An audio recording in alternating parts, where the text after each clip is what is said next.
coaching classes. To get more videos, please subscribe this channel. So today we are going to learn or going to take our remaining solved questions.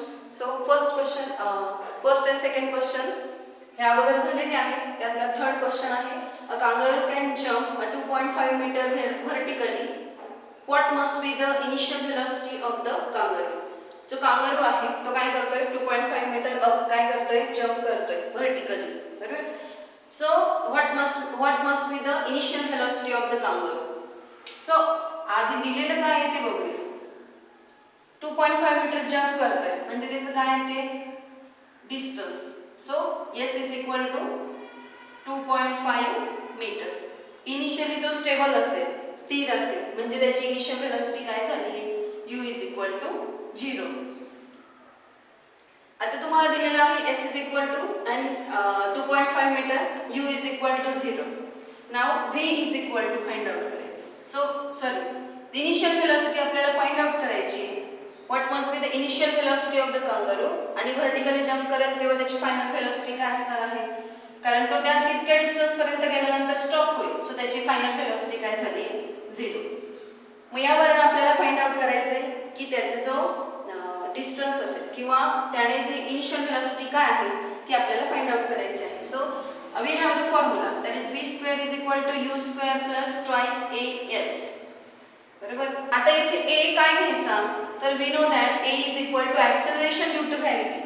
कारण तो जो kangaroo असेल तो काय असेल upward डिरेक्शनला move होणार म्हणजे त्याच्यावरती कोणतं ॲक्सेलरेशन हे वर्क होईल तर acceleration due to gravity. So you have to take a 9.8 meters per second square.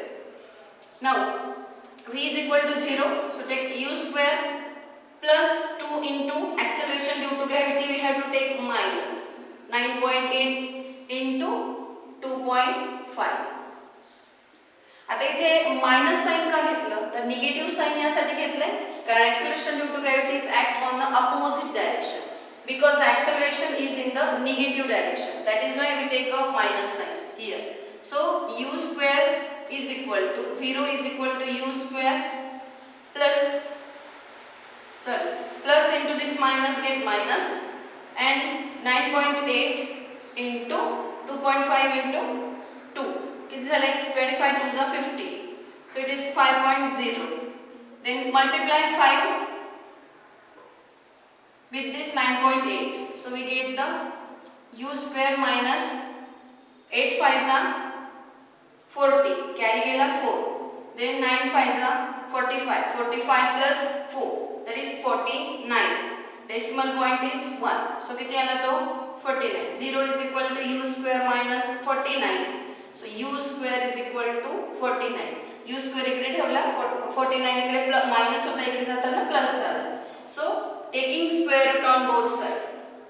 Taking square root on both sides.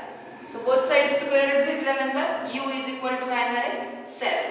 So u is equal to 7 meters per second. So जो initial velocity होती त्या कांगारूची ती किती आली आहे 7 meters per second. आता 2.5 metre तो jump केल्यामुळे त्याची इनिशियल व्हेलॉसिटी ही काढायची होती आणि फायनल व्हेलॉसिटी ही त्याची 0 असणार आहे. सो फायनल व्हेलॉसिटी 0 घेतली आहे. डिस्टन्स 2.5 मीटर घेतलंय. ॲक्सेलरेशन ही 9.8 कारण ॲक्सेलरेशन ड्यू टू ग्रॅव्हिटी त्याच्यावरती ऍक्ट होणार आहे. That is why we take a acceleration due to gravity. So the answer is 7 meters per second. Then next question is a motorboat starts from a rest and moves with a uniform acceleration. If it attains the velocity of 50 meters per second in a 5 seconds, calculate the acceleration and the distance traveled in that time. A motorboat starts from the rest. Starts from the rest आहे बरोबर म्हणजे तो पहिल्यांदा rest पोझिशनला होता. So initially रेस्टला असेल तर u is equal to किती असेल 0 बरोबर. It attains the velocity of 50 metre per second म्हणजे त्याची फायनल व्हेलॉसिटी किती आली 15 meters per second. In what time? In 5 seconds. So t is equal to 5 seconds. Now we have to calculate the acceleration and the distance traveled in that. Okay, so acceleration आणि distance किती आहे ते आपल्याला find out करायचं. So we know that acceleration is what? Formula acceleration is v minus u upon t. That is final velocity minus initial velocity upon time. So acceleration is equal to 15 minus 0 upon 5. So acceleration is equal to 15 upon 5. A is equal to 5 3s are 15. So A is equal to 3 meters per second square. So this is the acceleration, that is 3 meters per second square. Now we have to find out the distance travel in that time. त्याच time मध्ये त्याने distance किती travel केला तो find out करायचे. For that, by using the second equation of motion. So second equation of motion. Now second equation of motion काय आहे? S is equal to ut plus half at square. Okay, so S is equal to u, that is 0. So this quantity is 0 plus half into a, that is 3 into t square, that is 5 square. So S is equal to half into 3 into 5 square, that is 25. So S is equal to half into 75. S is equal to 2 1s are 2, 2 3s are 6. 1 remain राहिला 15 झाला, 2 7s are 14, 1 remain, 2 5s are 10. So 37.5 इतका distance आला. So S is equal to 37.5 meter. So this is the answer of this question, that the motorboat starts from the rest and moves with a uniform acceleration. So the distance traveled by that motorboat in the 5 seconds is 37.5 meter. So this is the answer of this question. So our next point is, that is the Newton's laws of motion. So Newton's law of motion जे आहे that are very important. जे न्यूटन्सचे lodge आहेत ते खूप important आहे, कारण तुम्हाला ह्या 9th स्टँडर्ड पासून तुम्ही सुरुवात करणार आहात न्यूटन्स लॉ ऑफ मोशनला, आणि तुम्ही पुढे कधीही भविष्यामध्ये तुम्ही कोणत्याही ब्रांचमध्ये गेलात तरी कोणत्याही ब्रांचमध्ये तुम्हाला न्यूटन्स लॉज आहेत हे विचारले जातात किंवा असतातच. त्यामुळे बेसिक नॉलेज तुम्हाला इथे याचं मिळणार आहे, तर याकडे व्यवस्थित लक्ष देणं गरजेचं आहे. तर Newton's laws of motions are very important. So let's take the Newton's first law of motion.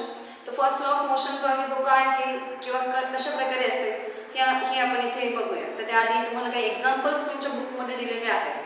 So a static object that does not move without the application of force. जो स्टॅटिक ऑब्जेक्ट असतो तो कुठल्याही प्रकारचा त्याला जर force दिला नाही तर तो त्या ठिकाणी हलत नाही. It cannot be move without the application of force.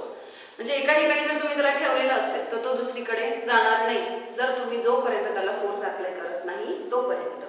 मग आता फोर्स तुम्ही अप्लाय करत नाही म्हणजे काय की तुम्ही त्याला फोर्सने अप्लाय केला किंवा त्याचा जो ऑब्जेक्ट आहे तो स्टेबलच राहणार नाही, कारण त्याला फोर्सच नाही. मग असं का होतं? कारण तो त्या ठिकाणी जेव्हा असतो तेव्हा त्याला त्या ठिकाणचं जे इनर्शिया आहे तो आलेला असतो, बरोबर.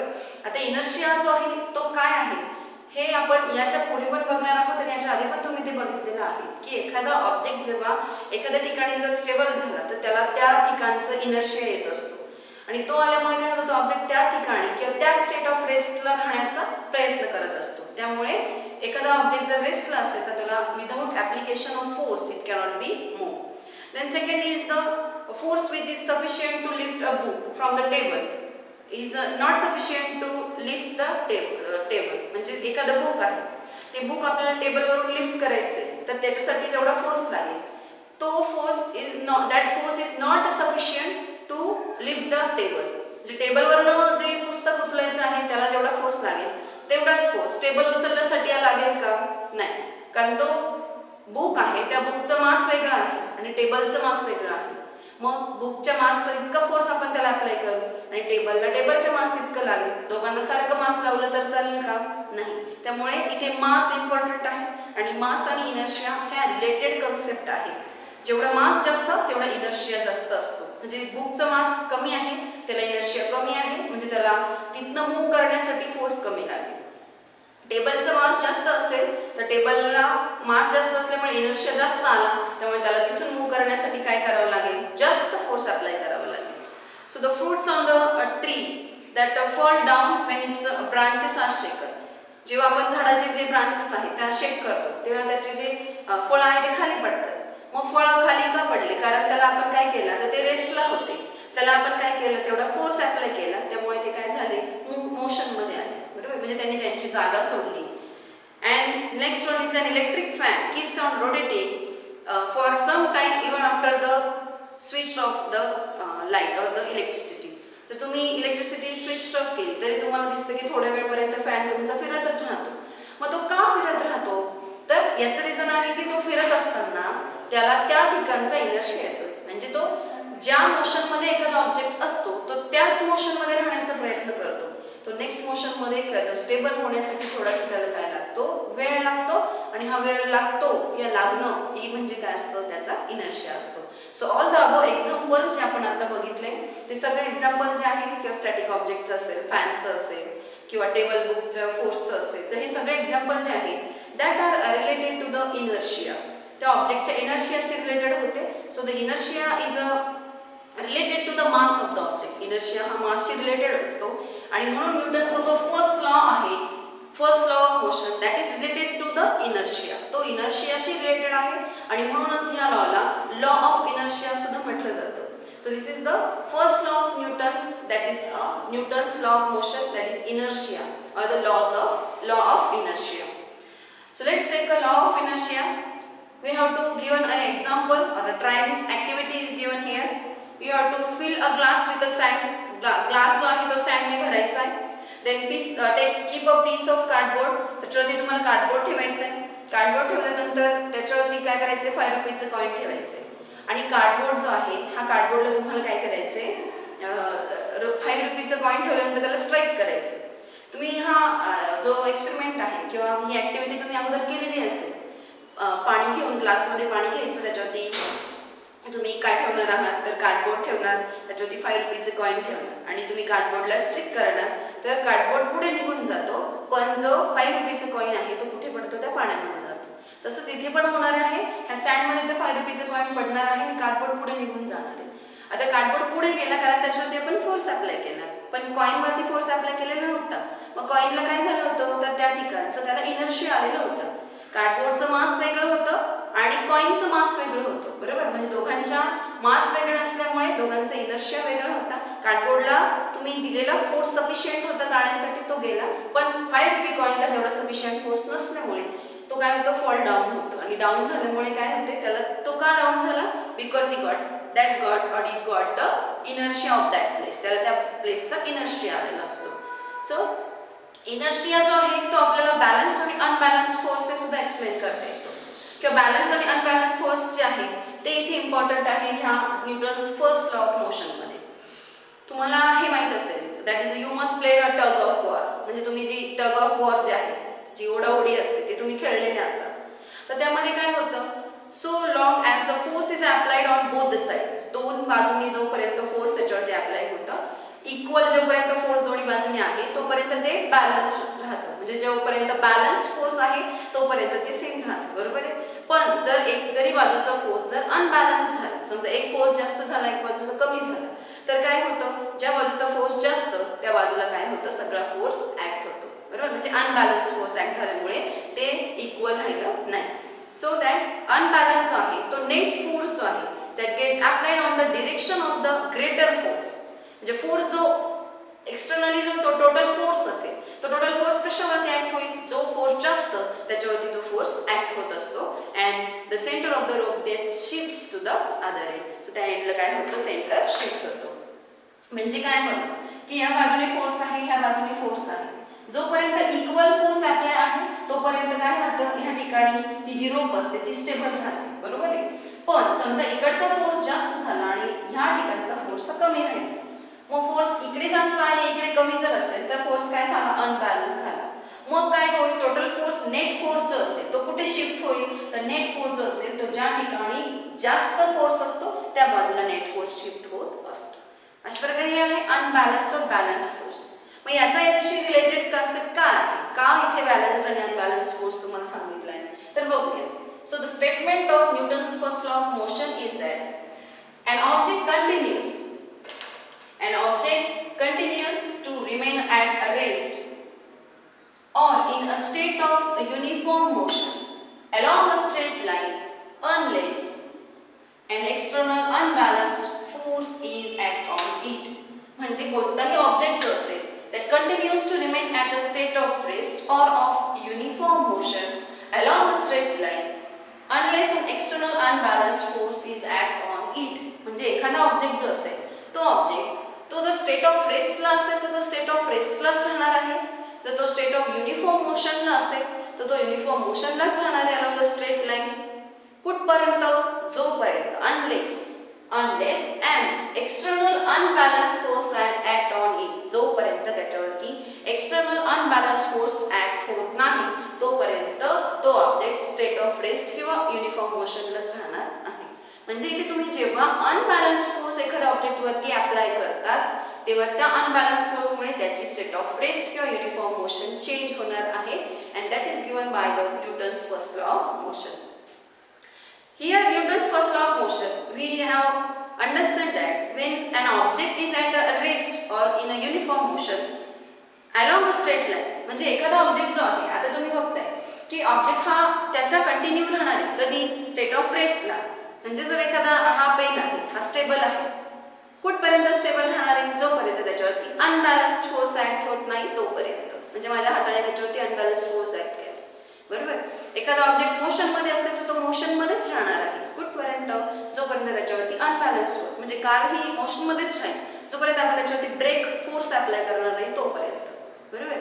मग जेव्हा ऑब्जेक्ट मोशन मध्ये असतो किंवा तो रेस्टला असतो मग त्याच्यावरती कोणताच फोर्स ऍक्ट होत नाही का असं आपण विचारू शकतो किंवा असा आपल्याला प्रश्न पडू शकतो. So there is no force acting on it. तर yes there is a force. एखादा ऑब्जेक्ट स्टेबल आहे तर त्याच्यावरती फोर्स नाहीये का? मग आहे फोर्स असतो पण त्याच्यावरती काय होतं सर्व बाजूने फोर्स अप्लाय झाल्यामुळे तो फोर्स काय होतात कॅन्सल होतात आणि कॅन्सल झाल्यामुळे त्याचा नेट फोर्स 0 राहतो आणि 0 झाल्यामुळे तो ऑब्जेक्ट एकतर मोशन मध्ये किंवा तो रेस्टलाच राहतो. हे यामागचं रिझन आहे की एखादा ऑब्जेक्ट मोशन मध्ये असेल तरी त्याच्यावरती ती मोशन किंवा ती युनिफॉर्म मोशन त्याला का आली तर त्याचे जे बाकीचे फोर्सेस होते ते काय झाले नेट फोर्स हे एकमेकांना कॅन्सल केल्यामुळे ते काय होतात नेट फोर्स त्याचा 0 होतो. किंवा रेस्टला असेल तर एखादा ऑब्जेक्टला समजा रेस्टला ऑब्जेक्ट आहे तर मग त्याच्या इकडनं चारी बाजूनी फोर्स असतील तर ते काय होईल तो राहतो स्टेबल बरोबर आहे. Then Newton's law of motion, first law of motion can be explains the phenomena of inertia. हा न्यूटनचा फर्स्ट लॉ जो आहे तो आपल्याला कोणता फिनॉमिना सांगतोय? That tells us a phenomenon of inertia. तो आपल्याला इनर्शियाचा फिनॉमिना सांगतोय. सो इनर्शिया जो आहे inertia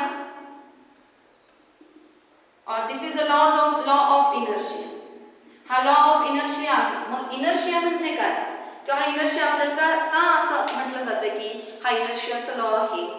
That is the inability of an object that it change its state of motion of its own. म्हणजे इथे हा लॉ जो सांगतोय तेच या इनर्शियाने सांगितलेलं आहे की it is the inability of the object to change its state of rest or the motion. म्हणजे इनर्शिया म्हणजे काय आहे तर एखादा ऑब्जेक्ट जो आहे तो जर मोशन मध्ये असेल तर तो स्वतःहून त्याची मोशन किंवा तो स्वतःहून स्टॉप नाही होऊ शकत. किंवा एखादा ऑब्जेक्ट जर रेस्टला असेल तर तो स्वतःहून त्याची मोशन मध्ये नाही येऊ शकत किंवा त्याची रेस्ट पोझिशन तो चेंज नाही करू शकत बिकॉज ऑफ दिस इनर्शिया किंवा यालाच इनर्शिया असं म्हटलं जातं. आणि फर्स्ट लॉ पण आपल्याला तेच सांगतो की कुठलाही रेस्टमध्ये असलेला ऑब्जेक्ट हा स्वतःहून जोपर्यंत त्याच्यात एक्सटर्नल अनबॅलन्स फोर्स ऍक्ट होत नाही तोपर्यंत तो तिथनं बाहेर येणार नाही. आणि याने पण तेच सांगितलं that is why this first law is called as a law of inertia. हे रिझन तुम्हाला विचारलं जाऊ शकतो. Also here explain the unbalanced force which causes a change in the state of motion of an object at rest or in a uniform motion. इथे तुम्हाला unbalanced force बद्दल पण information दिली.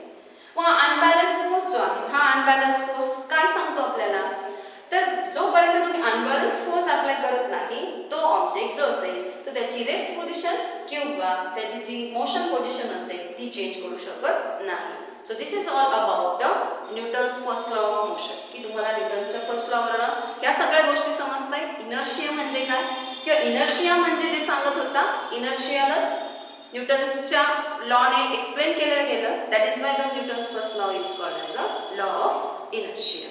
So this is all about the first law of motion.